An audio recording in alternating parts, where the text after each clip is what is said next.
अक्षराणाम अकार आ प्लस क्षरों में अकार च सामासिकस्य द्वंद्वा अस्मि और समासों में द्वंद्व समास हूँ। अक्षय काल अहम अविनाशी महाकाल हूँ। विश्वतोमुखा धाता अहम एव दिशाओं में परम ब्रह्मा मैं ही। अक्षराणाम अकारा च सामासिकस्य द्वंद्वा अस्मि। अक्षय काल अहम विश्वतोमुखा धाता अहम एव। भावार्थ आ प्लस क्षरों में अहम प्लस दा प्लस बादी अकार और समासों में महाविरोधी कौरव प्लस पांडवों के द्वंद्व युद्ध का समास हूँ। अविनाशी कालचक्र में सदा हाजिर कालों का काल महाकाल हूँ। 10 दिशाओं में ऊर्ध्वमुखी अर्थात पंचमुखी परम ब्रह्मा महादेव भी मैं ही हूँ। जो सत्य है वो सदा काल रहता है या आज सत्य है कल भाग जाता है? सत्य सदा काल रहता है। तो उस दुनिया में कोई आत्मा है जो उस दुनिया में पूरे 84 के चक्र का पार्ट बजाती है सी भी सत्य हो सी भी सत्य और भूतकाल में भी सत्य थे। वो हीरो पार्टधारी इस दुनिया में सदैव रहता है। इस दुनिया में सदा कायम कोई चीज नहीं है। कोई चीज है सदा कायम एक शिव बाबा ही है। तो जो शिव बाबा इस सृष्टि पर सदा कायम है, जिसकी यादगार शंकर का रूप गाया हुआ है।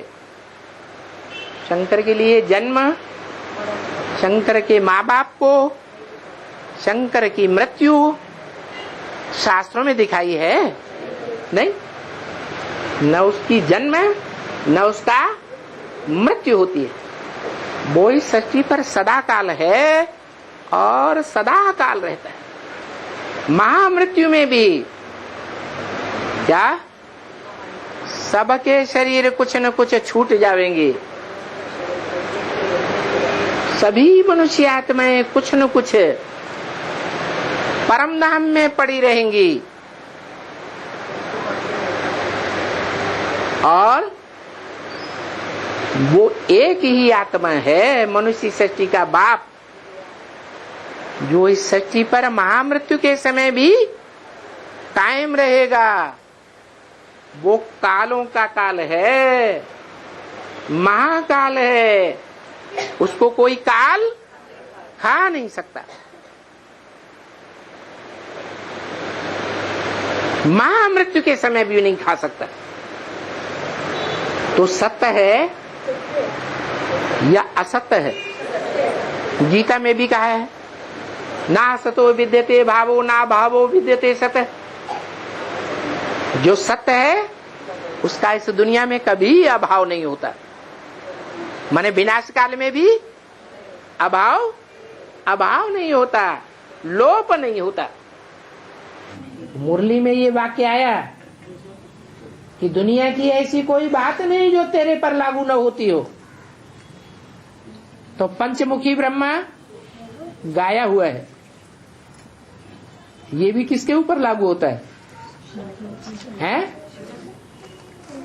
तो शंकर वाली आत्मा के ऊपर ये लागू होता है। वही 5 रूप धारण करने वाला है। विष्णु में 4 भुजाएं दिखाई गई हैं।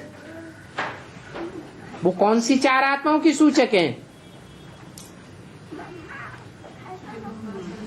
है जगदम्बा, ओम राधे सरस्वती है, ब्रह्मा बाबा और लक्ष्मी। और इनको चलाने वाला, भुजाओं को चलाने वाला कौन है? शिव। विष्णु में आता है? विष्णु के तो 84 जन्म हो गए। हाँ, तो उसमें ये 4 भुजाओं का तत्व समाया हुआ है। इसलिए पंचमुख है।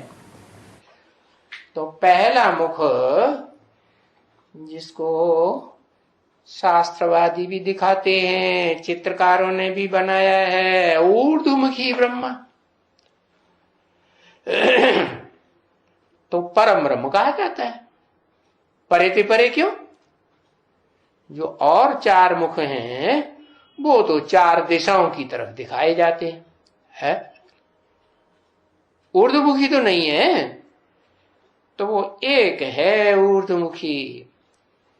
इसलिए ऊंच ते ऊंच पाटधारी परम ब्रह्म उस शास्त्रों में भी बताया हुआ है।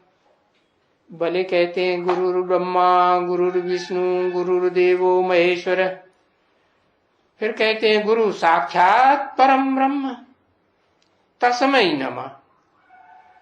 उसको हम नमन करते हैं।